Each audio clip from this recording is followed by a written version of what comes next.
from the selfish giant. हर दोपहर जब बच्चे स्कूल से आते थे तो वे जायंट्स के बगीचे में खेलने जाते थे। यह नरम हरी घास वाला एक बड़ा सुंदर बगीचा था। यहाँ वहाँ घास के ऊपर सितारों जैसे सुंदर फूल खड़े थे और 12 आड़ू के पेड़ थे जिन पर वसंत ऋतु में गुलाबी और मोती जैसे नाजुक फूल खिलते थे और शरद ऋतु में भरपूर फल लगते थे। पक्षी पेड़ों पर बैठकर इतना मधुर गीत गाते थे कि बच्चे उन्हें सुनने के लिए अपने खेल रोक देते थे। हम कितने खुश हैं, वे एक दूसरे से चिल्लाए। एक दिन जायंट वापस आया। वह अपने दोस्त कॉर्निश ओग्रे से मिलने गया था और 7 साल तक उसके साथ रहा था। 7 वर्षों के बाद उसने अपने महल में लौटने का निश्चय किया। जब वह पहुंचा तो उसने देखा कि बच्चे बगीचे में खेल रहे हैं।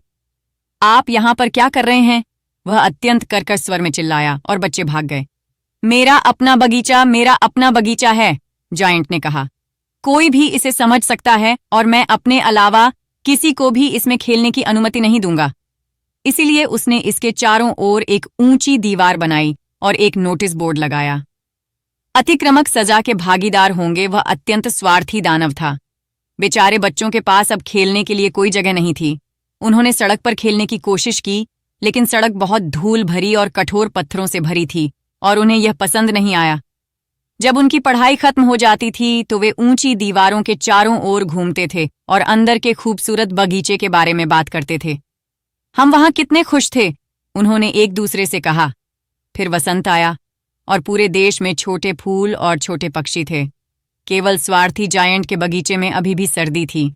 पक्षियों को उसमें गाने की कोई परवाह नहीं थी क्योंकि वहां कोई बच्चे नहीं थे और पेड़ खिलना भूल गए थे।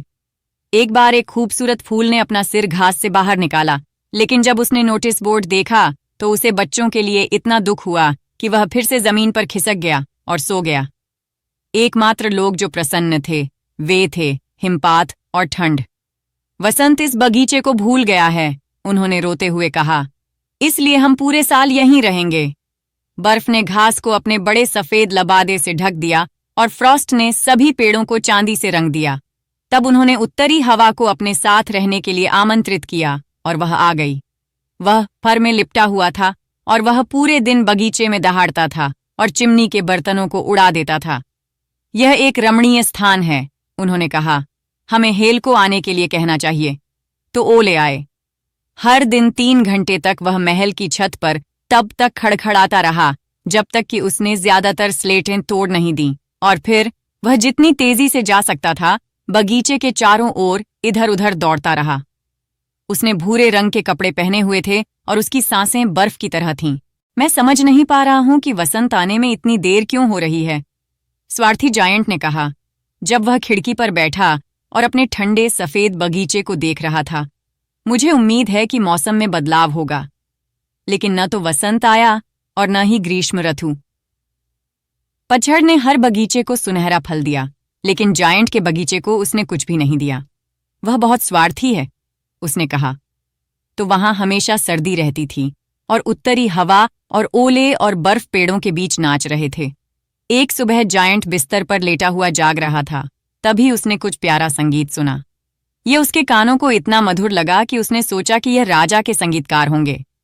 ये वास्तव में उसकी खिड़की के बाहर केवल एक छोटा सा लिनेट गा रहा था, लेकिन जब से उसने अपने बगीचे में एक पक्षी को गाते हुए सुना था, तब से यह उसे दुनिया का सबसे सुंदर संगीत लग रहा था।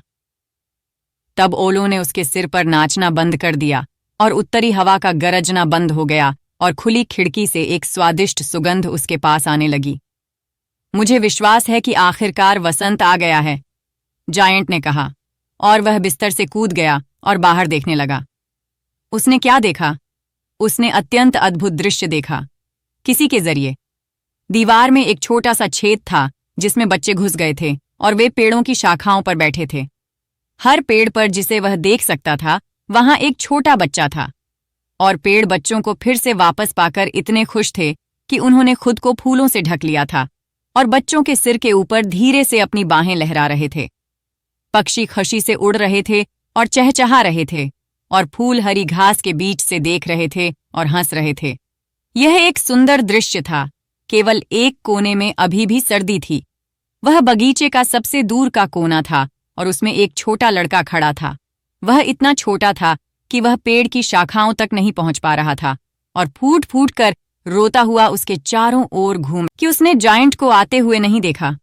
और जायंट उसके पीछे से उठा और उसे धीरे से अपने हाथ में ले लिया और हिर को पेड़ पर चढ़ा दिया।